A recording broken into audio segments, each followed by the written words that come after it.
nuevamente dar la bienvenida y agradecer, por supuesto, a Somedicit, quien es coorganizador de esta actividad esta mañana. Por supuesto, la presencia de la doctora Estrella Burgos de la Universidad Nacional Autónoma de México, de nuestro colega Javier Clausen. Muchas gracias. Siempre da mucho gusto tener una antigua amistad de la maestría nuevamente presente. Estrella ha estado consistentemente cerca de este programa de estudios desde su inicio.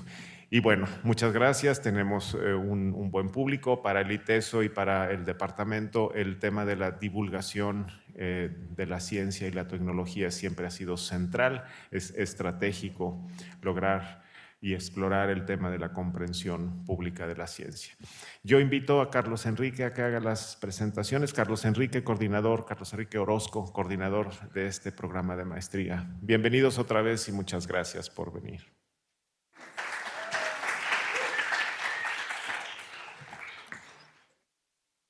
Muy buenos días, buenos días Estrella, buenos días Javier. Bueno, me toca a mí hacer una breve presentación y digo breve porque pues si leyera detenidamente tanto la trayectoria de Estrella como la trayectoria de Javier, pues nos llevaba las 2 horas y no se trata de eso, más bien se trata de dar pie para que empiecen ellos a conversar. Estrella es editora y escritora de ciencia, se ha dedicado por más de 30 años a la divulgación y al periodismo de ciencia, principalmente en medios escritos y también en radio y televisión. Obtuvo el Premio Nacional de Divulgación de Ciencia Alejandra Hadar en el año 2017. Es editora de la revista Como Ves, que por cierto también está por celebrar sus 20 años. La cosecha en 1998 fue una cosecha provechosa. Nació Como Ves y también nació la maestría en ese año. Entonces, bueno, Estrella ha sido la editora de esta revista que la publica la Dirección General de Divulgación de la Ciencia de la UNAM desde diciembre de 1998. Es autora de 5 libros de divulgación para niños y jóvenes y coautora de otros 6. Fue presidenta de la Sociedad Mexicana de la Divulgación de la Ciencia y de la Técnica, SOMEDICIT, que es coorganizadora de esta charla, en el periodo 2007 a 2009, donde actualmente coordina la División de Periodismo de la Ciencia. Es miembro de la National Association of Science Writers de Estados Unidos desde 2008. En mayo de 2013 recibió el premio La Ciencia y el Hombre de la Universidad Veracruzana por su destacada trayectoria en divulgación de la ciencia. Forma parte del comité editorial para libros para niños y jóvenes del Fondo de Cultura Económica.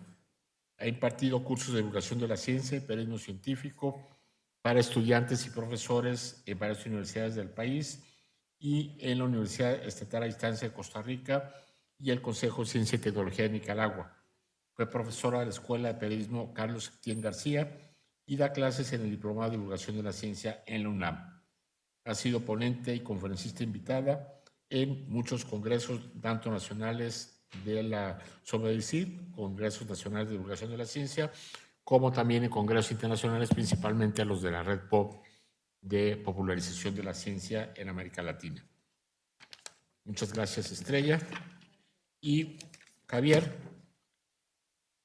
Clausen tiene más de 30 años de experiencia internacional y en investigación aplicada en el nexus agua, territorio, salud ambiental y la energía.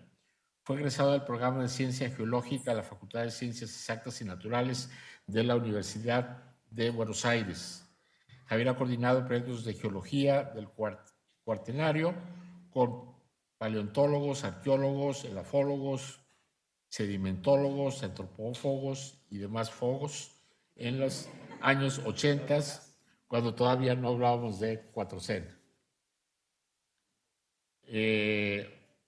Más tarde dirigiría proyectos de turismo aventura, dirigió proyectos de turismo aventura y educación ambiental en lagos glaciales de la Patagonia andina con ONGs ambientales. En Buenos Aires cofundó la Reserva Natural Costanera Sur en Puerto Madero y coordinó proyectos vinculados y vivenciales de educación ambiental y de agua en los que han participado cientos de miles de niños argentinos.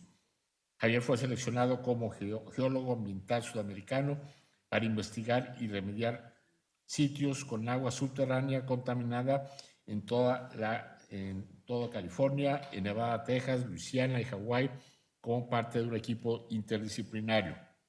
Con base en San Francisco, California, cursó diplomados en agua y medio ambiente en Berkeley, cursó análisis de riesgos a la salud, legislación ambiental. Regresó a Argentina para ser el auditor operacional de la Secretaría Nacional del Medio Ambiente. Desde hace 20 años, Javier se ha enfocado en analizar sistemas complejos de evaluación integral y perspectiva de impactos de planes y programas, la caracterización de sitios contaminados y análisis de riesgos, el desarrollo de proyectos de hidrología ambiental, de gestión del agua y mejora en la distribución de servicios de los ecosistemas.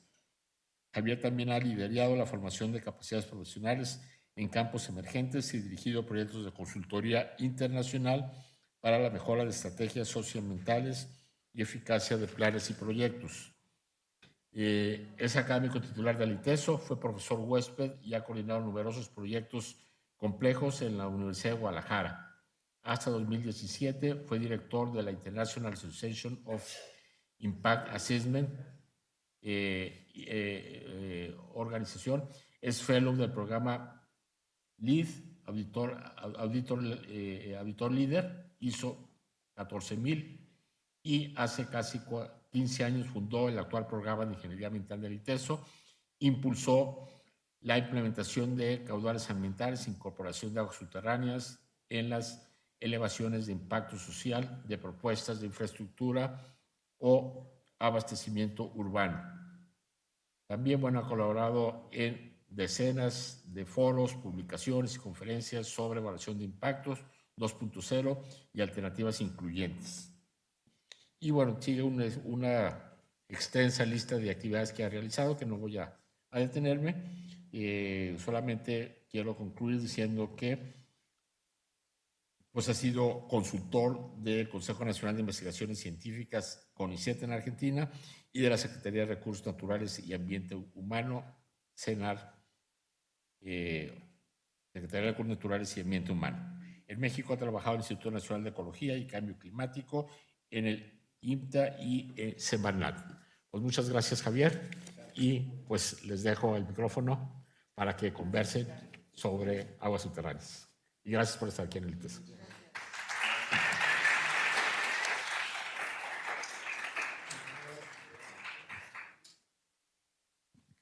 Hola, ¿se escucha? Bueno, bienvenidos todos. Muchas gracias por estar aquí. Muchas gracias por invitarme, maestra, doctora Susana Herrera.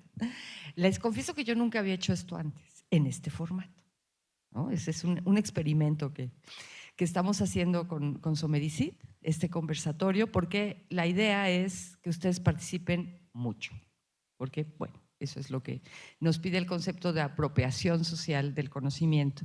Entonces, bueno, ya saben quién es Javier, ya saben quién soy yo. No soy doctora, por cierto, apenas escritora. Ella sí, él sí, yo no.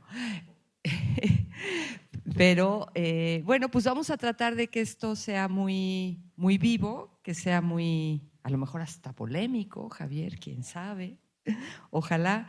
Y el formato primero vamos a tomarnos unos 20 minutos, Susana, 25, como estableciendo las bases del tema, lo que es la ciencia del agua subterránea, y después podemos ir ya a ver la problemática local del agua subterránea, las cuestiones de política pública, cómo se está gestionando el agua subterránea en este país y todo lo demás que ustedes quieran saber, que nos dé tiempo.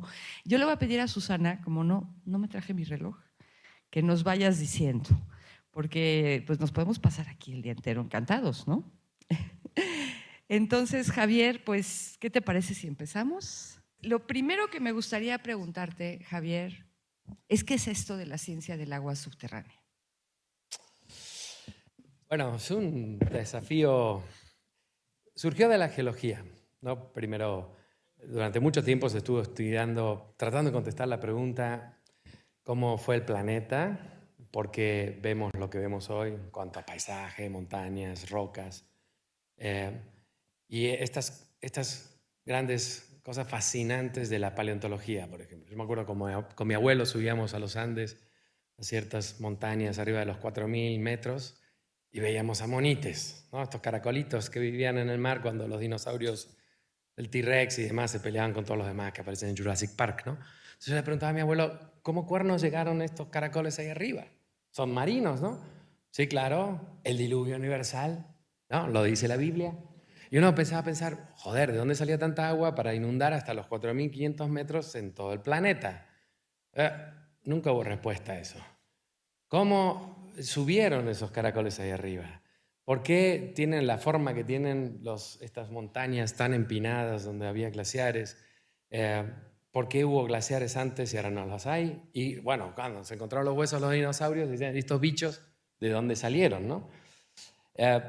Y todas estas preguntas de cómo fue evolucionando el planeta después llevaron también a cómo evolucionaron las especies y qué papel jugamos nosotros aquí. Bueno, eso fue un gran debate, ¿no? ¿Convivimos con dinosaurios o no convivimos con dinosaurios? ¿Cuánto tiempo llevamos acá? ¿Venimos los monos? ¿No venimos los monos? ¿Los sapiens fuimos los únicos homínidos que poblamos este planeta? Y después, ¿de dónde empezó a salir los grandes cambios que nosotros como sapiens hicimos? ¿De dónde sacaban agua los primeros pobladores de Patagonia hace 6.000, 7.000 años en invierno? Esos fueron mis primeros trabajos con los arqueólogos. Me ponían en offside, me decían, ¿cómo era el paisaje de 6.000 años? ¿De dónde sacaban agua? ¿Dónde encontraron obsidiana? ¿O cómo era esto hace 6.000 años? Uno tiene que trabajar con polen, con restos de paleontología y demás. Y la gran pregunta era, ¿de dónde viene el agua subterránea? Si se abastecían de manantiales, ¿por qué hay manantiales en el medio de la montaña? ¿O por qué en Baja California hay oasis como los que, por ejemplo, trabajamos en Túnez con los alemanes, ¿no? En el medio del desierto, como en las películas, uno va manejando y entre las dunas aparecen las palmeras. ¿Por qué está un oasis en el medio de un desierto? ¿De dónde viene el agua esa? ¿Qué edad tiene? ¿Por qué aparece ahí, no? Entonces, estas son las preguntas motivadoras de la hidrogeología. ¿De dónde viene el agua subterránea? ¿Cómo se mueve? ¿Qué edad tiene? ¿Qué calidad? ¿Para qué se puede usar? ¿Y cuál es el futuro del agua subterránea? Hablando de Túnez, dependen, por ejemplo, solamente agua subterránea fósil que se recargó cuando el Sahara era una selva. Y ya no se recarga más. El día que se saque todo el agua esa. Bueno, ese es uno de los puntos que va a ser muy importante, Javier, tocar en este conversatorio. Bueno, yo quisiera robarle a la UNESCO de un documento muy impresionante que tú me enviaste, el título, que es Agua subterránea, gestión de un recurso invisible. Y un par de datos del mismo documento, que el 95% del agua dulce que utilizamos en la Tierra está almacenada, que podemos usar como agua subterránea, y la mitad de la población mundial depende del agua subterránea para beber agua. Así de importante es el tema del agua subterránea. Ahora, ustedes se dedican a investigar dónde está, cómo se mueve, ¿no? Todo eso.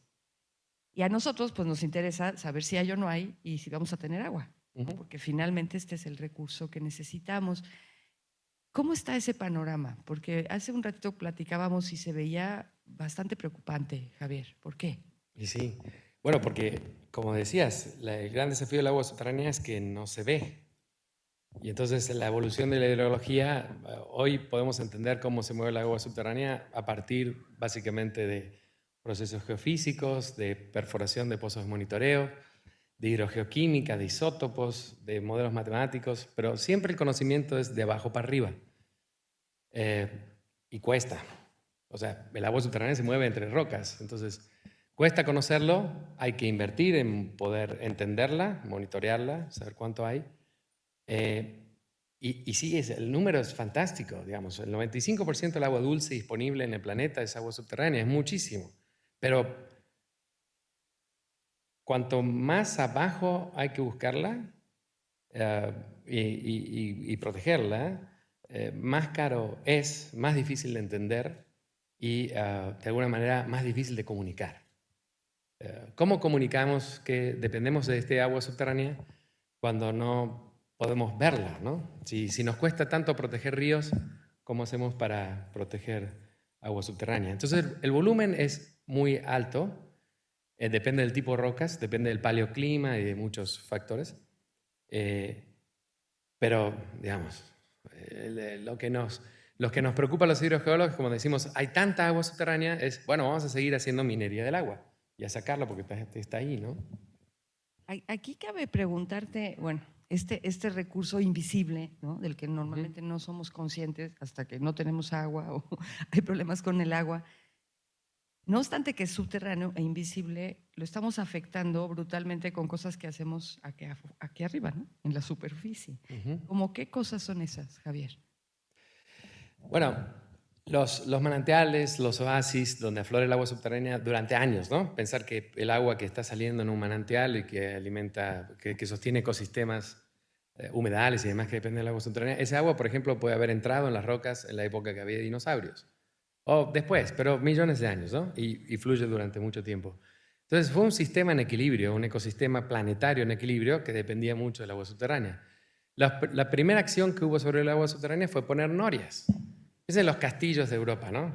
O en los poblados. Todos dependíamos de norias, era hacer un pozo a mano y tratar de sacar el agua subterránea que estaba a poco profundidad. El impacto de esa acción humana era de alguna manera mínimo, porque la recarga, los sistemas de flujo mantenían una resiliencia, un sistema que seguía funcionando a pesar que se sacara. Pero hace 40 años el precio de los pozos, el precio de las bombas y el subsidio que le da la CFE, por ejemplo, al bombeo, el precio de la electricidad de bombeo, ha generado impactos atomizados y terribles sobre los sistemas de flujo. Se está haciendo minería del agua. Estamos sacando mucha más agua de la que naturalmente se recarga, pero muchísimo más. Y eso está afectando todo un sistema de interacción de agua subterránea que son como circulitos de agua que fluyen entre las fracturas de las rocas en esta parte alta de México y que cuando afectamos el de arriba tiene repercusiones sobre los de abajo, ¿no? El gran problema es que se acaba el agua subterránea y estamos favoreciendo algo que también es difícil de percibir, que se llama contaminación gegénica. Cuando sacamos el agua de arriba, favorecemos el flujo vertical de agua subterránea de abajo, mucho más vieja, que tiene mucho más sales, y en una zona volcánica como esta, más grave todavía, porque es hidrotermal, y el agua empieza a subir. Entonces, lo que nos va quedando como agua a futuro, sí, digamos, va a haber agua a mucha profundidad, pero entra otro factor, ¿qué calidad tiene el agua esa? Entonces, esto de estar sacando agua a lo tonto, con pozos privados, para fines no prioritarios, está destruyendo de alguna manera, no quiero ser catastrofista, pero para allá vamos, un sistema de una reserva, un capital natural estratégico para el cambio climático. Todos nosotros vivimos a 1.500 metros de altura, 2.000 metros, 3.000 metros en Toluca. No podemos desalinizar el agua de mar, porque habría que bombearla del mar hasta acá. La reserva estratégica para el cambio climático es el agua subterránea. Todos aquí dependemos del agua subterránea. Lo que pasa es que no lo vemos, pero estamos sacando pozos, agua por pozos por todos lados. ¿Qué vamos a hacer en el futuro? Si seguimos agotando los acuíferos, los sistemas de flujo, y que no se pueden reemplazar, porque es muy difícil meter el agua de lluvia en tan poco tiempo, algo que se recargó y funcionó durante miles y millones de años, ¿no? Sí, bueno, y por eso el tema es tan importante. Aquí estableciendo un poco como los puntos claves del asunto. Justo esta mañana sale una nota, me parece que en el Washington Post, pero ha de haber salido en muchos medios, que está reunido ahora el IPCC, el panel intergubernamental para el cambio climático, y el titular del Washington Post, no he visto si es tal cual, pero lo que ellos dicen es que hay gran discusión en el IPCC sobre cómo dar terribles noticias, ¿no? En relación al cambio climático. Sí. Y que en los pasillos eso es lo que están discutiendo.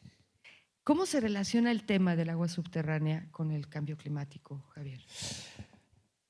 No tenemos modelos muy ajustados, pero sabemos que la tendencia va a ser, tal vez en algunas regiones tengamos en un año la misma cantidad de agua o hasta más agua, pero lo que va a ir cambiando es la intensidad de las precipitaciones, o sea, cuánta agua cae en poco tiempo. Y eso es un desafío mayúsculo para almacenar el agua, para poder abastecernos, para sostener servicios ecosistémicos y además para cumplir con el derecho, para poder, no digo cumplir, pero el derecho humano al agua, ¿no? Porque si la lluvia es más intensa y en poco tiempo cae mucha más agua, no la puedes retener, es un desafío mayor. Y el única agua que se contamina menos, que es menos vulnerable a la contaminación, comparada con los ríos o con los lagos, y que va a estar ahí, pase lo que pase con el clima, es el agua subterránea. Los acuíferos que tenemos abajo de la ciudad o en la región empezaron a recargarse, funcionan desde que el clima, había glaciares cubriendo todo Canadá, o cuando llovía muchísimo más en los altos de Jalisco y se formaban lateritas. Es mucho más estable. Entonces, habría que ver al agua subterránea como nuestro capital metido en un banco para los tiempos de sequía y para la adaptación al cambio climático, porque la influencia del cambio climático sobre los sistemas de flujo de agua subterránea es mucho menor que la influencia de las precipitaciones o de los cambios de régimen de precipitación, de escorrentía, de erosión y de evapotranspiración en lagos y ríos. Bueno, ya vamos viendo la dimensión del problema. Uh-huh. La urgencia de meterse a tratar de resolverlo y de pues no solo hacer más investigación y dar más recursos y personas a la investigación hidrogeológica, uh-huh, sino también pues convencer a los tomadores de decisiones, ¿no? De que se hagan conscientes de que esto pues, ya es algo que está ocurriendo. Entonces tenemos temas de gestión, tenemos temas de salud, tenemos temas de corrupción, ¿no? La cuestión de esta venta de la concesión en el mercado negro y el tema de que todavía no conocemos lo suficiente de cómo está el agua subterránea. Exacto. Y que los modelos con los que se ha estudiado pues no reflejan realmente lo que pasa. Entonces creo que es el momento de tomar un par de preguntas de ustedes. Deben tener muchas, yo me puedo seguir, pero me gustaría mucho que ustedes comentaran o preguntaran brevemente para que todos tengamos oportunidad. Para eso ponemos a su disposición este micrófono. Entonces, quienes gusten, bienvenidos.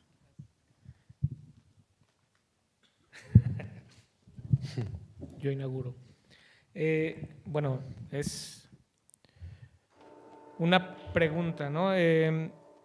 Entiendo, o hasta ahorita hemos hablado de la explotación o de la sobreexplotación del agua subterránea, pero ¿cómo se repone esta agua? O sea, ¿se repone naturalmente? Y ya no sé dónde acomodarme.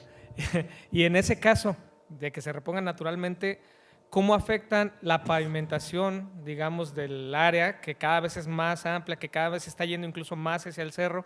¿Tiene alguna relación con eso? Y sí, y tiene relación con la comunicación y la ciudadanía empoderada.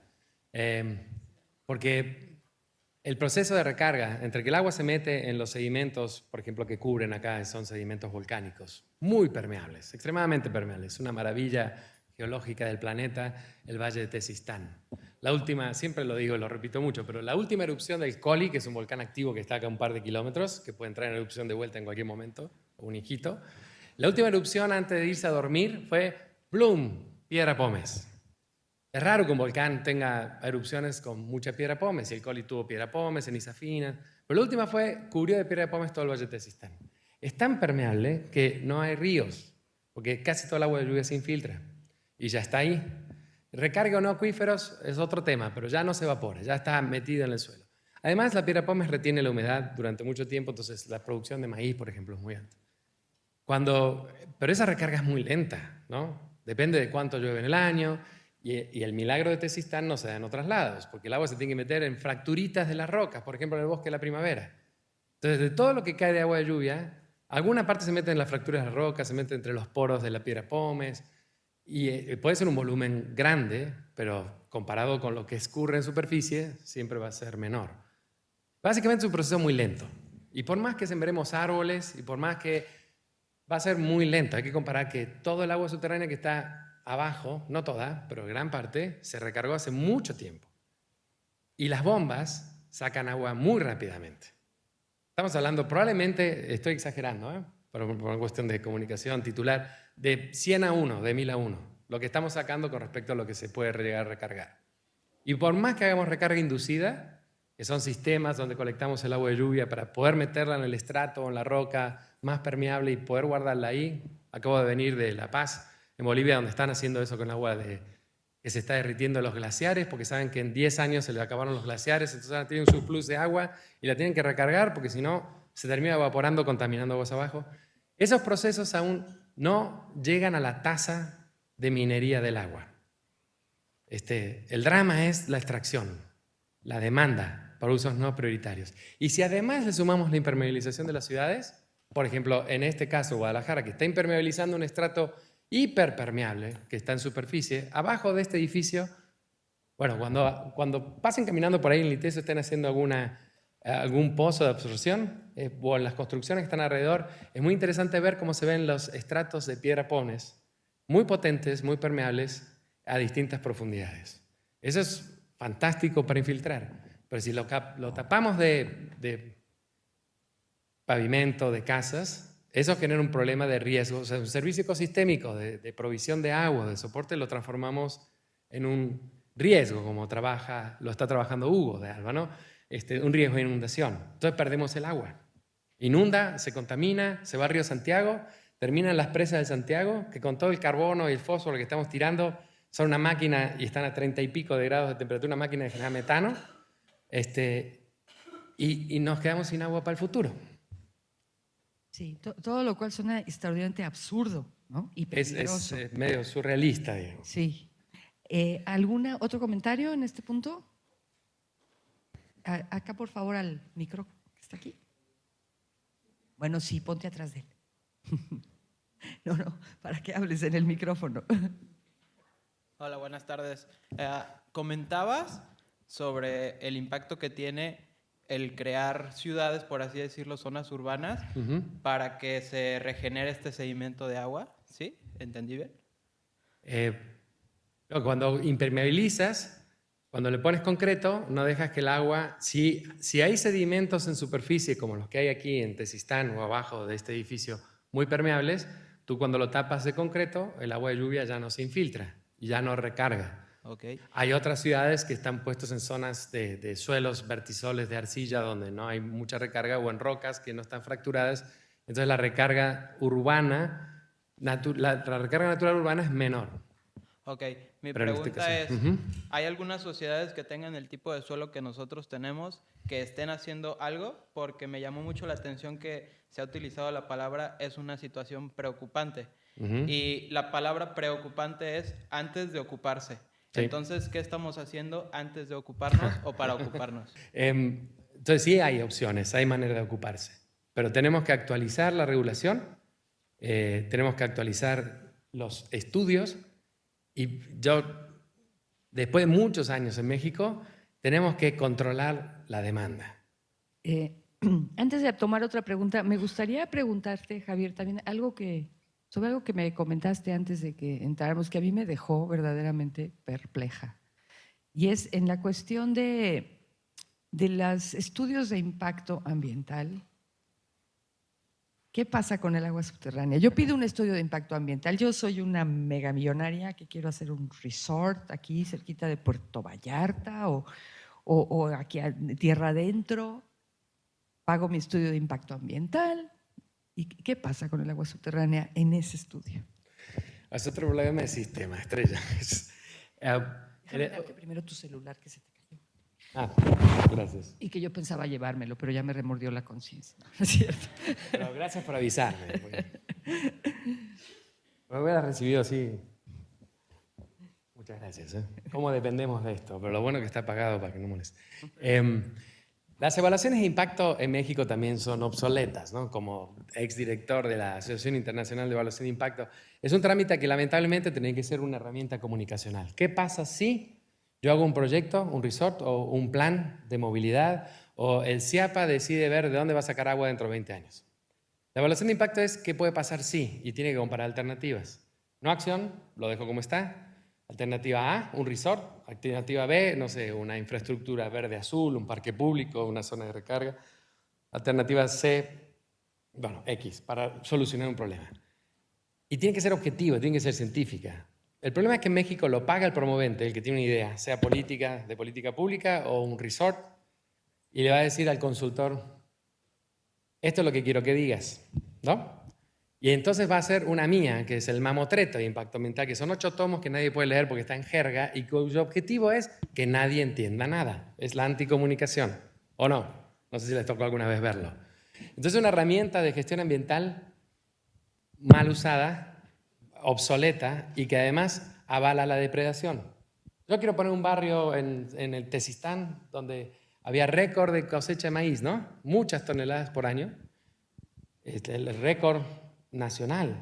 Y lo quiero cubrir con casitas colmenas, como Valle de los Molinos, arriba del mejor suelo y arriba del área de infiltración.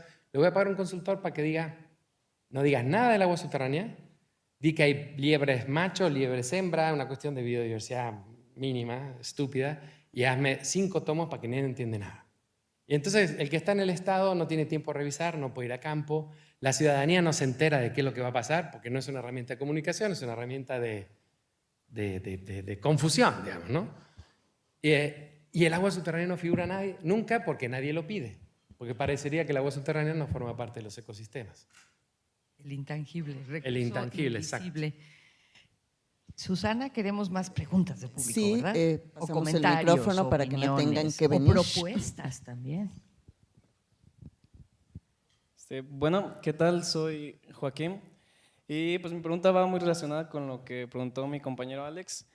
Primero, pues me gustaría platicarles, soy de una comunidad al sur del Bosque de la Primavera, Valle Mazatepec se llama, y pues hasta hace 30 años era una comunidad muy rica en aguas subterráneas, pues tenemos ahí pues todo lo que viene del Bosque de la Primavera, aguas termales, tenemos unas aguas termales también famosísimas desde la época del Porfiriato, pero actualmente pues sí estamos sufriendo y está pues una devastación pues muy obvia del agua, cómo se está yendo.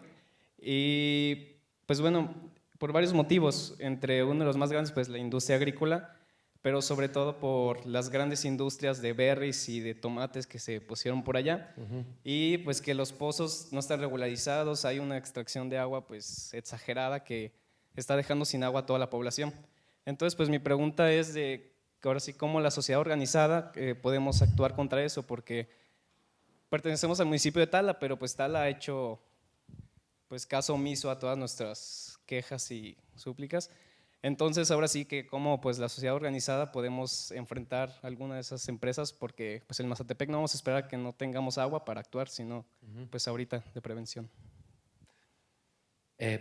Para relatar la demanda, ¿quién saca? ¿Para qué saca? ¿Cuánto es el costo que le está dejando a las comunidades? ¿Y qué podemos hacer para al menos con lo que hay hoy de la regulación, que es obsoleta pero además no se cumple, regularizar todos esos pozos? ¿A nombre de quién están? ¿En base a qué evaluación de impacto le dieron la concesión del agua? Aquí, bueno, ahorita regreso con ustedes, nada más pensando en lo que tú comentaste. Es un problema que han visto desde hace mucho tiempo y que las autoridades competentes no hacen nada.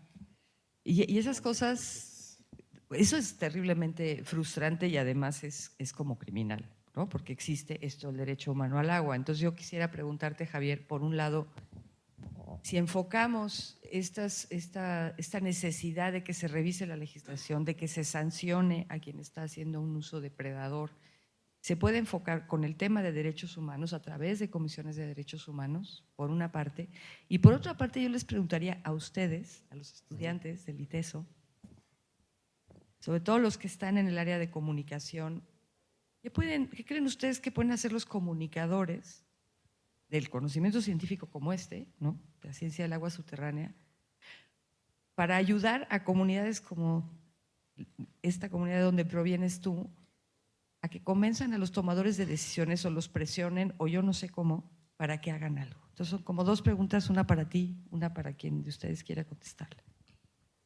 Ojalá que ahora que vamos a tener una científica, mujer, respetada internacionalmente a cargo de la Conagua, esto cambie.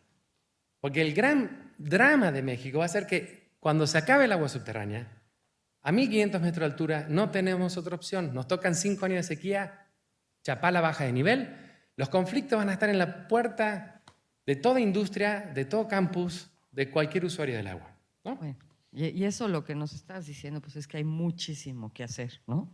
A todos nos toca.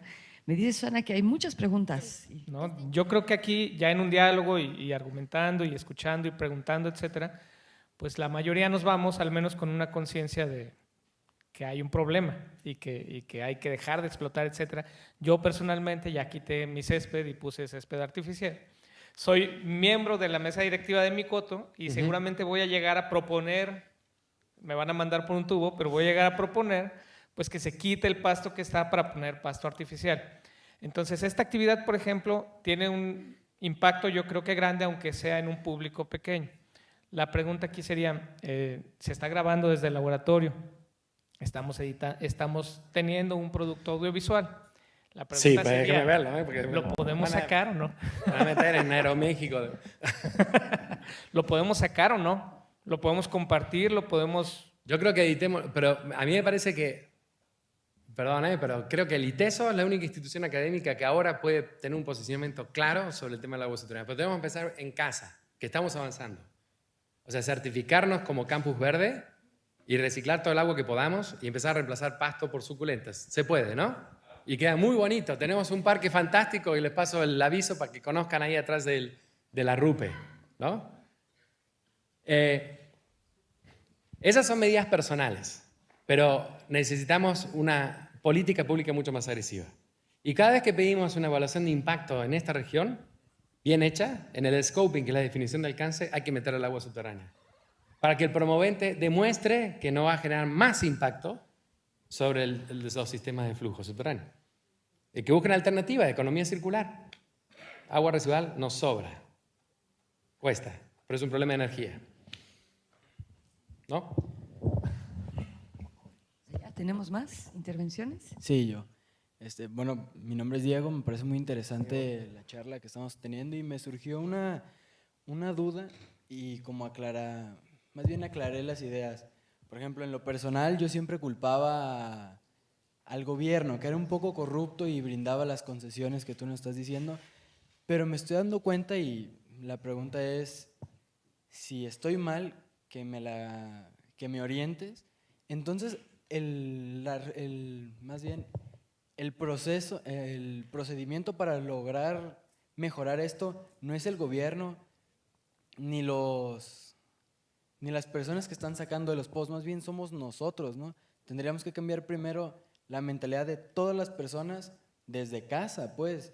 No sé, acciones muy simples, pero tienen que ser todos en masa y pensar a lo que yo creo, pensar como todos aquí lo hacemos, para así lograr cambiar, en lugar de estar buscando culpables, si no somos nosotros los que estamos haciendo eso o no. Es un buen punto. Todos tenemos que estar pagando nuestra corresponsabilidad en el manejo de agua pluvial, por ejemplo. Todos impermeabilizamos las ciudades, nuestras casas, nuestras calles. En otras sociedades tú pagas un proporcional. Si logras recargar el agua de lluvia y lo demuestras, dejas de pagar ese. Lo mismo con residuos, lo mismo con la extracción. Yo creo que sí, todos somos corresponsales, pero me da un poco de miedo comunicacionalmente, porque las campañas oficiales de la Conagua son: cierra tu llave, dúchate en 5 minutos, como si el problema pasara por ducharse menos tiempo. Cuando al lado, a 200 metros, tienes a alguien que está sacando millones de metros cúbicos para evaporar. Entonces, en una evaluación de impacto, por ejemplo, también tenemos que ver los efectos más graves. Claro que todos tenemos que cambiar nuestros hábitos de consumo, de agua, ser conscientes de cómo, por ejemplo, utilizar agua residual tratada para nuestros baños o poner sistemas con presión de aire. Pero el peligro un poco de eso es echarnos la culpa a los ciudadanos cuando hay un marco de reglas de juego, de política pública, que permite que el más poderoso, el que tiene más dinero, le dé en la torre a nuestros bienes comunes y a los que tenemos que dejar a los demás por la libre y que sea el gran negocio, ¿no? Yo trabajo con muchas industrias y la especulación inmobiliaria, por ejemplo, el crecimiento de la ciudad expansiva va de la mano con pozos. Si pudiéramos obligar a todos los constructores que tienen un proyecto a poner casas en el medio de la nada porque la tierra es barata, decirle: tú te tienes que conectar al CIAPA, nada de pozos, porque vamos a tener una policía del agua, de jóvenes que van, como en El Salvador, están cuidando los pozos. Eso es ilegal, eso nos da en la torre. Tiene que haber un organismo que haga hidrogeología y que centralice el control de los free riders, de los pozos privados. Es la única manera que vamos a poder manejar el agua subterránea. Y sí que somos corresponsables, pero me da un poco de miedo eso. Porque no es cerrar la lluvia, no es cerrar la regadera y bañarse más rápido solamente.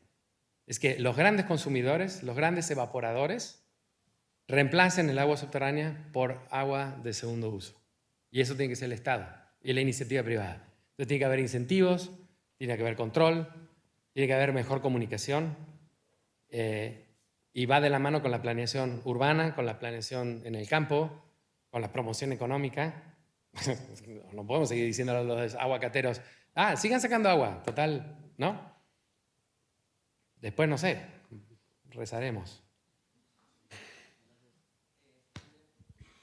Yo tengo la duda, cuando mencionaste lo del impacto que tiene el pavimento y los edificios en cuanto a la recarga de los acuíferos, ¿cómo consideras que puede haber una buena y adecuada planeación urbana en cuanto a viviendas? También el impacto que tienen los edificios como los departamentos de 20 pisos o 15, no sé, y los cotos, o sea, ¿cómo pueden existir y coexistir con el acuífero? Bueno, si estamos hablando de la zona metropolitana de Guadalajara, tiene características muy particulares. Hay mucha agua que se queda retenida arriba de un estrato de cenizas volcánicas menos permeable. Entonces, entra en el Valle de Tezistán y corre horizontalmente hasta aflorar en La Coronilla, en Colomos y demás. Pero sí hay que diseñar pensando en detener el agua, retenerla e infiltrarla todo lo posible. En el ITESO tenemos muchos pozos de absorción que más o menos funcionan. Y después, eso que dejaste ahí abajo, reusarla. Y por último, la postura que tienes ante los departamentos de 20 pisos, porque ¿de dónde tienen el agua? Lo de que decías del mercado negro, de que lo llevaban en los pisos. Todos los edificios tendrían que estar conectados al CIAPA. O a un nuevo CIAPA, a un sistema metropolitano de gestión del agua. La metrópoli tendría que tener el IMEPLAN, o la metrópoli, una agencia de resiliencia hídrica. ¿No? Porque hoy lo tenemos fragmentado. Zapopan tiene una agencia, Tlaquepaque tiene otra, hay pozos independientes. Tendría que haber alguien que se ocupe, además de preocuparse, de qué vamos a hacer con el agua en la metrópoli. Y eso incluye inundaciones, incluye asentamientos, porque cuando sacas el agua subterránea, la presión de poro cambia y empieza a fracturarse también la ciudad. Incluye el abastecimiento, la adaptación a la sequía e incluye romper el mercado negro. Con respecto a los edificios, los sótanos sí pueden influir en el flujo del agua. Pero imagínate que es como una presa de un río que está partida en pedazos.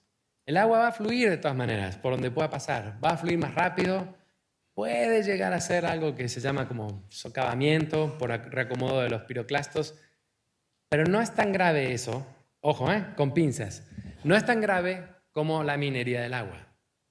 Porque el agua va a pasar por algún lado. El problema de Colomos no va a ser tanto la construcción de edificios altos, porque ganamos en una ciudad compacta que puede tener espacios públicos verdes alrededor que funcionen muy bien, techos verdes, paredes verdes. Hoy en Colombia están diseñando edificios ya hasta con paneles, no son paneles, pero son captadores de energía solar. Yo vengo de una ciudad compacta y vertical y creo que es mucho más vivible que una ciudad extensa y horizontal y de alto consumo de agua y transporte público y servicios. Pero tendría que haber una evaluación de impacto. ¿Cuánto va a afectar acumulativamente en el agua subterránea? Para lo cual hay que poner pozos de monitoreo, hacer geofísica y tener una agencia metropolitana que le dé seguimiento a los pozos y a las mediciones. Para que el día de mañana, cuando venga el quinto edificio o el 20 no sé cuánto, digamos, no, espérate, ya no. Porque ahora sí que esto ya está demasiado grave. Pero recuerden, el agua subterránea va a fluir por los costados, va a generar problemas mecánicos. Y el otro punto. ¿Saben cómo se recarga el agua subterránea en la ciudad de Guadalajara? Está impermeabilizado, ¿no? ¿Cuál es la pérdida promedio que tienen nuestras conducciones de agua potable más viejas? 40%. ¿Cuánto creen que es la pérdida de las conducciones de agua residual? ¿Con qué se hacen las viejas? A ver, los civiles. ¿No son de concreto encastrado? ¿Conocen el bosque pedagógico del agua? Es muy interesante el bosque pedagógico porque uno ve cómo avanzó la tecnología de conducción de agua potable, bueno, agua usable para fines de consumo humano, y la tecnología del agua residual. Las viejas eran, si se perdía el agua residual, mejor, ¿no? ¿A dónde va? Al acuífero.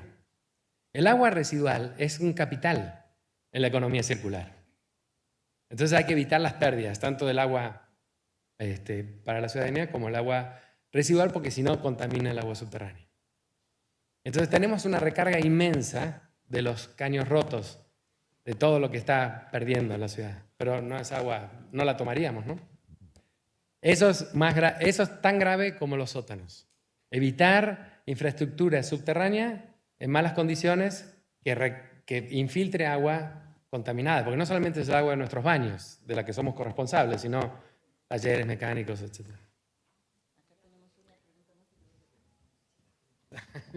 Buenas tardes. Por alusión respondo. Soy Rodrigo Flores. Soy miembro del Departamento del Hábitat, compañero de Javier desde hace unos 12 años en el Grupo del Agua.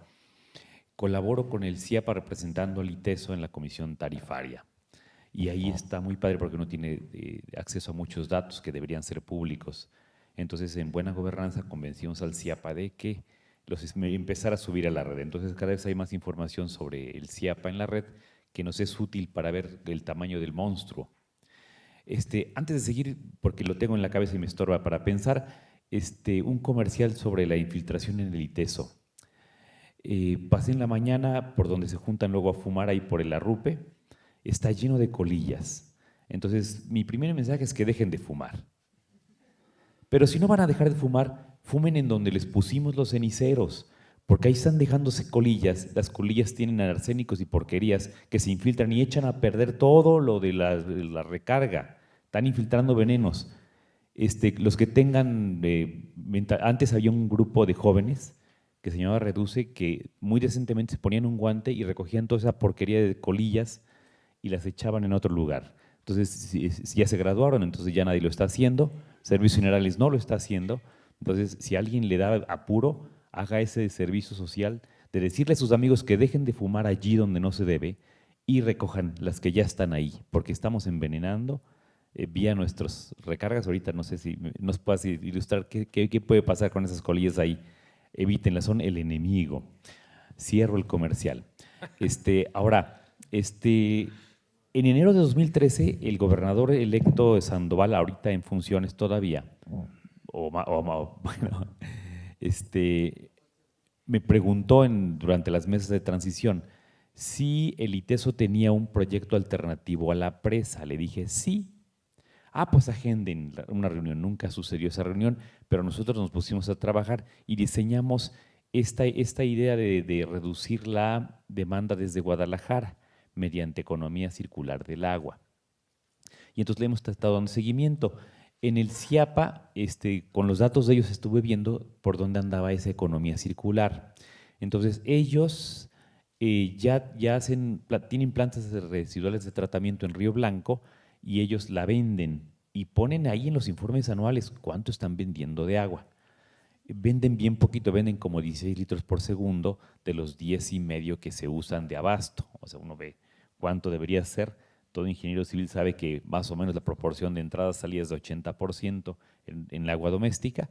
Entonces uno dice, pues en lugar de tener 10 metros cúbicos por segundo de reutilización, tenemos 16 litros por segundo. Entonces es como al 1 por 1000. Aún así está a la baja, del 16 para acá cada vez venden menos, porque cuando le preguntamos a los encargados, oye, ¿por qué no están vendiendo cada vez más agua? Porque tienen capacidad sobrada, producen más agua residual tratada de la que pueden vender. Y entonces ellos me dicen, pues es que la gente no la quiere. ¿Cómo que no la quiere? Pues no, porque como tuvo caca, no la quieren. Pero no la van a usar para tomársela, la van a usar para regar, para lavar carros, para fuentes de ornato que no tocan las personas. Eso está reglamentado y todo se cumple. Pues no, como tuvo caca, no la quieren. Entonces, sí, es otra tragedia, así como la de los cigarros, que es una babosada allí. Esta otra es cultural. Entonces, se la regresamos a la difusión de la ciencia y la cultura. ¿Cómo meternos en la cabeza que el agua residual tratada, cuando cumple estándares químicos, debería funcionar para aquello que las normas que ya están ahí la ponen en y entonces en eso vamos? Realmente no estamos en cero como ciudad, pero sí tenemos las dinámicas atoradas. Zapopan, por ejemplo, sacó este año 2018 te quita impuesto predial si tú demuestras que tienes ecotecnias en el techo de tu casa, como captación pluvial. Entonces uno dice, pues ya estuviéramos. O sea, empieza a haber pequeños asomos de cómo hacer una ciudad menos bestia para el agua, pero no hacemos el siguiente paso. Ya Ciudad del Cabo puso su fecha del día sin agua, la libró con lluvias y con exportación de agua, pero la reeditó para el 2019. Ciudad del Cabo en Sudáfrica. Entonces, nosotros estamos en esa línea, podríamos ya empezar a calcular nuestro día cero si no hacemos cosas inteligentes como esta.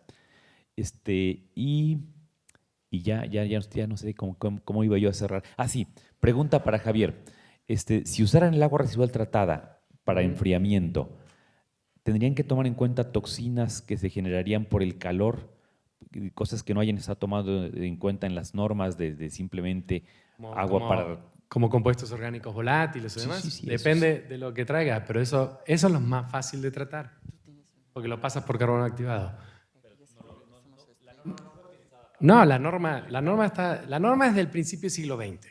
¿No? Empecemos con esas premisas. Las normas de descarga de agua residual, las normas para infiltración de agua de lluvia y demás, hay que actualizarlas. Y creo que es un pendiente que tenemos en nuestra academia. Tenemos que hacer propuestas de normas modernas, útiles, copiando lo que ha funcionado en otras ciudades, y no de Canadá o de Japón, sino de Latinoamérica. Respecto a los avances, ahora voy a tratar de ser más optimista. Estamos en el 18, ¿no? Hace 17 años yo trabajé en el proyecto de implementar el riego en Valle Real con agua residual tratada de la planta Río Blanco. El TEC de Monterrey, en su campus, también le compra agua residual tratada a la planta Río Blanco, Flextronics o algunas plantas que están ahí, y el plan era mandarla al Bajío para abastecer todo el sistema del proyecto JBC que tenía Vergara en esa época y después mandarla al Parque Metropolitano para regar los arbolitos que hoy están preciosos, porque en esa época eran los pinitos y toda la variedad de árboles que estaban recién plantados. ¿Por qué no funcionó? Y es como decía Clinton, creo que fue Clinton, ¿no? Es la economía, porque era economista. Porque el problema es que el agua subterránea es gratis. El proyecto que estamos teniendo ahora desde el ITESO de humedales para tratar el agua residual para reuso en la agricultura tiene un talón de Aquiles, que es mientras el que riega tenga un pozo que ya está construido, cuya electricidad de bombeo está subsidiada por la tarifa 009 de la CFE y el agua se percibe como mejor porque el arsénico no huele, no se ve y demás, nunca van a usar agua que alguna vez tuvo caca. En Namibia se toma el agua residual. En Arizona están empezando a mezclar agua residual tratada con agua de fuentes para abastecer a la ciudad, en una ciudad donde todo el mundo toma agua de la llave. A mí eso es un derecho humano, poder tomar el agua de la llave, ¿no? Bueno, tenemos una pregunta más antes de regresarle a Estrella el micrófono, porque seguramente tiene muchas preguntas interesantes Más bien también. Yo quiero saber cuánto tiempo nos... Sí, nos quedan 20 minutos todavía. Una pregunta más y después le regresamos el micrófono a Estrella. Hablo demasiado. Javier, no más comentarios. El primero, creo que el problema no es, o la parte económica y la parte tecnológica son problemas secundarios, porque ya hablaste y hemos hablado que la tecnología es suficiente. En los cursos que imparto yo aquí les hablo a mis alumnos de humedales artificiales, les hablo de cualquier cantidad de cosas a nivel tecnológico, donde pudiéramos de cualquier tipo de inmueble sacar agua tratada, sin ningún problema. Creo que el problema principal es un problema de comunicación. Y para poder atacar el problema de comunicación, tendría que haber muchos documentos que hablen con hechos y datos de esta realidad que tú nos estás platicando. Y creo que mi propuesta, petición, sugerencia es, tú como experto geólogo, empieza a dar números muy concretos de todo esto que está pasando para que el ITESO pueda socializar esta información, mandarla a la Conagua, mandarla al CIAPA, mandarla a muchos lados para que empecemos a entender con datos duros cuál es el problema. Porque si aquí, cuando menos a mí ya me quedó claro que el problema es que se nos estamos acabando el agua, pues el tema económico y el tema tecnológico creo que ya empezó a quedar en un segundo plano. A mí de nada me sirve tener una empresa que me dedico o que mi principal insumo es el agua si se va a acabar el agua. Eso creo que no necesita ir a ninguna empresa y tratar de convencerlos. Para mí el problema es qué datos duros le doy a esa empresa para que entienda cuál es el problema y se convierta en parte de la solución. En Alemania se ve en la primaria cómo funciona el agua subterránea de las ciudades donde están, con unas infografías y unos videos maravillosos, ¿no? Entonces ya el ciudadano dice, bueno, ya sé de dónde viene el agua y por qué me la están cobrando y por qué no la tengo que evaporar, etcétera, etcétera.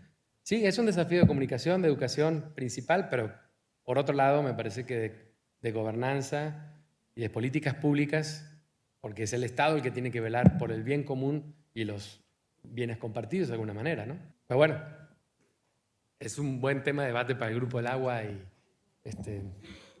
y el quehacer académico. Está buenísimo aquí el debate. Se antoja, o sea, la dimensión de la tarea es muy grande, pero como que… Falta unas cervezas. Sí, sí. No hay. El tequila no consume tanta agua, ¿eh? Tal vez El tequila no consume tanta, pero necesita de murciélagos y también les estamos pegando. Exacto, pero… ¿no? Pero bueno, aquí, o sea, y yo pensando sobre todo en el tema de cómo comunicamos conocimiento, porque hay una parte de lo que tú dices que es muy importante, ¿no? Es decir, bueno, o sea, los que están manejando, los que están gestionando el agua, los de la Conagua, de los organismos, pues saben lo que está pasando. Pero hay otros tomadores de decisiones que no lo saben, a veces no lo quieren saber, pero muchas veces realmente no lo saben, ¿no? Y cuando tú ves la composición de los congresos estatales y nuestras cámaras de diputados, de senadores, ¿qué conocimiento tienen de estas cosas, ¿no? Que es algo que primero tendríamos que ponderar, ¿no? Saber. Esos legisladores que finalmente van a votar las leyes, ¿qué saben del asunto, ¿no? Hace muy poquito se estuvo votando una ley del agua y quedamos todos muy enojados, ¿no? Porque faltaron muchas cosas. Comentábamos en la mañana del fracking y ahí no se prohíbe explícitamente para nada el uso del agua para fracking. Cuando hay muchos estudios de que pues haces un cochinero con el fracking, pero además el costo-beneficio pues, no es realmente rentable. Pero además puedes provocar hasta sismos, ¿no? Como ha pasado ya en algunos estados, en los Estados Unidos, pequeños sismos, pero ya está muy documentado, ¿no? Entonces, la pregunta es también desde la academia, ¿no? Como tú dices, en nuestra burbuja, ustedes aquí, en este precioso ITESO, yo en la UNAM, ahí en el precioso Museo Universum. O sea, ¿cómo hacemos que esto llegue a la sociedad y en la sociedad incluyamos a los tomadores de decisiones? Y no sé, siempre uno piensa que para que el tomador de decisión haga algo, pues nosotros tenemos todos que salir a la calle a decirle lo tienes que hacer, ¿no? Quién sabe si eso funcione tanto, a lo mejor tenemos ahí eso más otras cosas, más otros caminos. Yo llevo ya muchos años en esto, como han podido escuchar, y una cosa que me ha desesperado mucho es eso, que el conocimiento está en las universidades, pero ese camino de las universidades a los tomadores de decisiones yo no sé muy bien por dónde transcurre, ¿no? Y creo que son nuestros jóvenes los que tienen que empezar a dilucidar eso, ¿no? A ver cómo le hacemos para convencerlos. Y también hay el otro punto, yo me acuerdo mucho el doctor Juan Pedro Laclet cuando era presidente del foro consultivo o coordinador del foro consultivo, que se supone que informa al Ejecutivo en política pública de ciencia y tecnología, cómo ellos hacían un lobbying muy intenso en las cámaras durante meses y llegaba el voto del presupuesto y como si no hubieran ido, ¿no? Porque los legisladores votaban lo que decía el jefe de su bancada. Y todo el tiempo que ellos habían llevado expertos, ¿no? Entonces, ese es otro fenómeno también que hay que analizar desde la comunicación, ¿no? Como decía Maya, o sea, a ver, ¿cómo me convences a mi empresario de que no haga eso? Y bueno, yo no tengo desde luego las respuestas de nada de esto. A mí nada más me gustaría decir que esto que tú has mencionado y que se ha mencionado mucho del tema de la economía circular, que bueno, yo pienso que es como por donde tenemos que ir, ¿no? Que es lo que nos va a permitir a lo mejor prevalecer como especie o seguir aquí, ¿no? Y que ahora hay, no sé si todos lo han visto aquí, pero yo les voy a contar mi pequeña experiencia con eso. Pues que me llegó, el año pasado me llegó un correo de no sé qué, de un foro de economía circular. Y no tenía la menor idea de qué era eso, porque eso no se oía en muchos lados. Entonces me puse a ver y resulta que era el primer foro mundial que fue en Helsinki. Pero ni así como que entendí yo mucho. Y curiosamente tenía yo en mi escritorio un ejemplar de la revista Nature, que es una de las dos más importantes en ciencias naturales sobre todo, de 2016, que me había traído quién sabe dónde y lo tenía ahí y ni lo había visto. Y justo lo vi y en la portada decía economía circular. Entonces ya, pues afortunadamente me hizo clic en la cabeza, había 3 artículos magníficos en ese número de Nature. Y son esas cosas como estamos hoy, ¿no? Todo el mundo tendría que saber eso, porque además sí se pueden construir modelos de negocios. O sea, los empresarios pueden ganar, los ciudadanos nos podemos beneficiar, la sociedad puede prosperar si a lo mejor controlamos un poco los niveles de corrupción y de codicia, ¿no? Pero si hay una transformación de las empresas hacia la economía circular, pues nos vamos a beneficiar todos, especialmente las futuras generaciones. Y entonces también aquí yo dejaría, ¿no?, para un debate futuro a lo mejor, o quizá tenemos que hacer ya también nuestro congreso de economía circular en las academias, ¿cómo podemos comunicar eso a todo mundo? O sea, al consumidor, que tenemos un papel muy importante. O sea, esa economía circular no va a funcionar si los consumidores no cambiamos también nuestra forma de consumir. Y ahí entra mucho lo que tú decías, ¿no? O sea, cómo nosotros desde nuestra pequeña esquina en nuestra casa podemos contribuir, ¿no? Pero creo que a mí me gustaría que saliéramos de aquí con una nota pues con la bandera, ¿no? De defender esto, de defender el derecho humano al agua, de reclamarlo. Yo te preguntaba hace rato, pero como te hemos preguntado tantas cosas, ya no me dijiste mucho, pero ahorita te recuerdo la pregunta. O sea, es un deber de todos, pero es una necesidad de todos, porque todos somos consumidores de agua. Y ustedes, aquí hay muchos muy jóvenes, ¿no? Y otros que no somos tan jóvenes, pero tenemos descendientes, ¿no? Y seguramente ustedes los tendrán. ¿Y qué les vamos a heredar, ¿no?, a estos descendientes? Y bueno, eso me parece que aquí en el ITESO es algo que como institución son muy, muy conscientes, ¿no? Y eso me gusta mucho, ¿no?, el compromiso social que tiene el ITESO. Te repito la pregunta.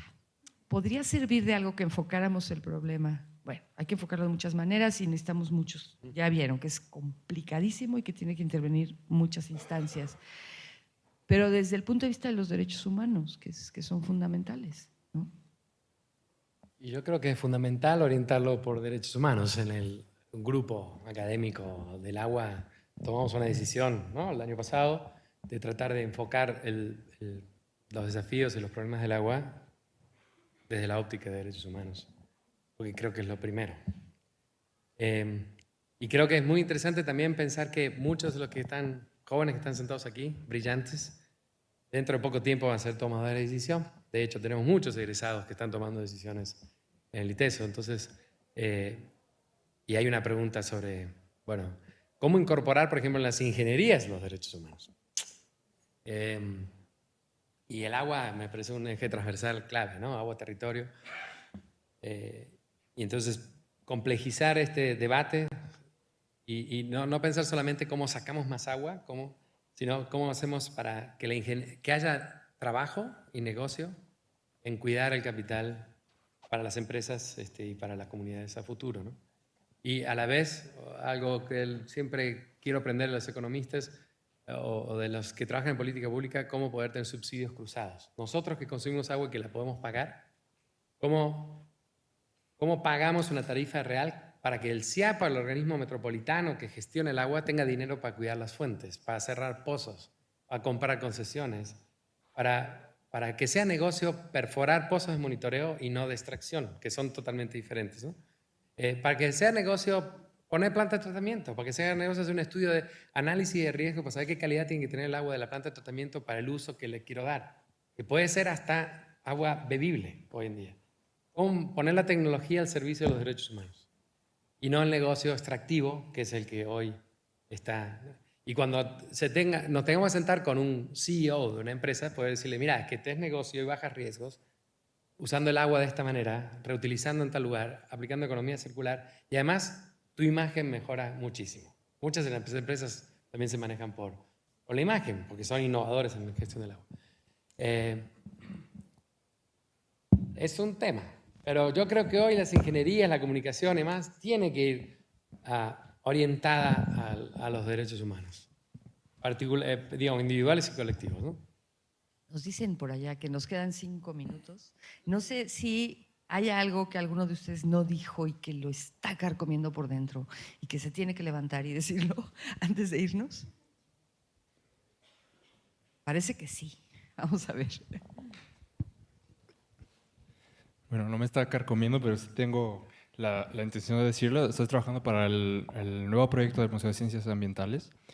Y les comento que tenemos una sala de ciudad y una de costa y una de ríos y lagos. Y ahí vamos a incluir precisamente el tema de los subsuelos y el agua subterránea. Entonces, ya tomé varias notas de hacia dónde quisiéramos tal vez enfocarlo, qué visión debiera tener ya como una estrategia de comunicación de la ciencia. Pero aún así me gustaría hacer esa pregunta precisa de, si tú tuvieras un museo y pudieras hablar del agua subterránea, ¿qué hablarías? Bueno, desde un museo, primero, resaltar que el agua subterránea forma parte del ciclo del agua, ¿no? Tal vez es el más lento y que está. Luego, los tiempos, las escalas. El agua subterránea se conoce y se quiere cuando uno puede trabajar con distintas escalas temporales y regionales, ¿no? A diferencia de un río. Y luego comunicar desde el Museo de Ciencias Ambientales, aunque sea de Ciencias Ambientales, quién agandalla servicios de los ecosistemas, ¿no? O sea, la naturaleza nos da los servicios que todos disfrutamos, pero hay una mediación política. O favorece que 2 o 3 disfruten de esos servicios dejando sin beneficios a los demás, o potenciamos vía la comunicación, un museo, la repartición de los beneficios de un bien público, ¿no? Que nos da la naturaleza. Sin entrar en el debate de nuevas regulaciones o política pública, pero me parece que cuando hablamos de medio ambiente, estamos hablando de gente. Y cuando estamos hablando de medio ambiente y gente, estamos hablando de derechos humanos y estamos hablando del futuro en tiempos de cambio climático. Y te contesté con demasiadas respuestas, pero el agua subterránea es nuestro buffer, nuestro amortiguamiento al cambio, para la adaptación al cambio climático, estratégico. Y eso es lo que me parece que habría que resaltar. Pues ya pueden empezar a hacer con eso, yo creo, ¿no? La sala o muchas, no, bueno, yo también me encantaría poder que tuviéramos eso allá. Bueno, pues ya nos vamos a tener que ir, ¿verdad, Susana? Antes de darle la palabra, doctora Susana. A mí me gustaría también que rescatemos lo que tú dijiste al final, ¿no? Y creo que eso es una frase que podríamos usar de manera muy efectiva para situar el problema desde la comunicación, y es la tecnología en favor de los derechos humanos. Habría que ponerla por todos lados, yo creo. Susana. Bueno, pues muchísimas gracias a los dos, muchas gracias por este conversatorio, porque me parece que por la forma en que lo abordaron nos dio la oportunidad de pensar, de comprender muchísimos elementos involucrados en este complejísimo problema de las aguas subterráneas. La experiencia de los dos, cada uno en su papel, nos ayudó a entender, a provocar y a hacernos muchas preguntas. El conversatorio queda grabado con todo y las preguntas del público, al que agradecemos también muchísimo sus aportaciones, sus dudas, sus planteamientos, y ya veremos de qué manera, pero se hará circular, es decir, estará disponible por lo menos una buena parte de todo el conversatorio, y esperamos producir también algunas piezas de comunicación a partir de lo que aquí se comentó y se produjo de conocimiento en común, ¿sí?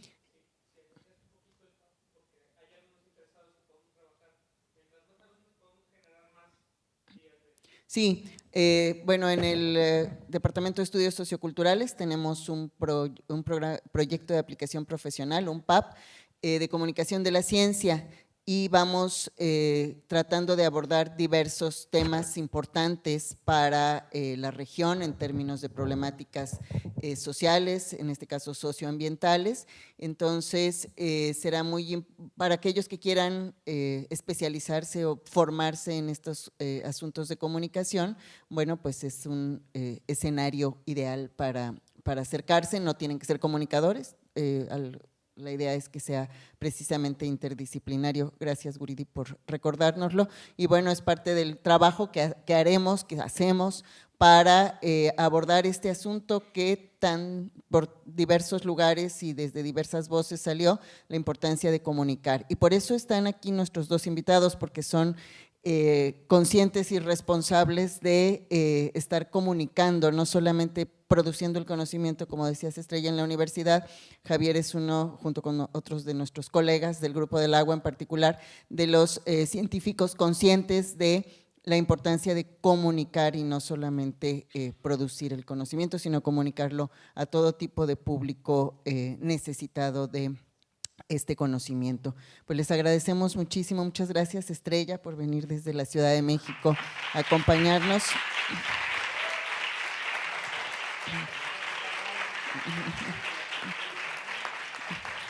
Gracias por invitarme. Es un gusto tenerte aquí en nuestro aniversario, como te hemos tenido a lo largo de estos 20 años acompañándonos. Muchas gracias, un reconocimiento por parte del ITESO, muchas gracias. Javier, muchas gracias, esperemos seguir contando contigo, con tus aportaciones y sobre todo a la comunicación de la ciencia. Muchas gracias a todos, pues les seguiremos invitando a participar en las actividades de la celebración de los 20 años de nuestra maestría en Comunicación de la Ciencia y la Cultura. Muchas gracias a todos. Saludos.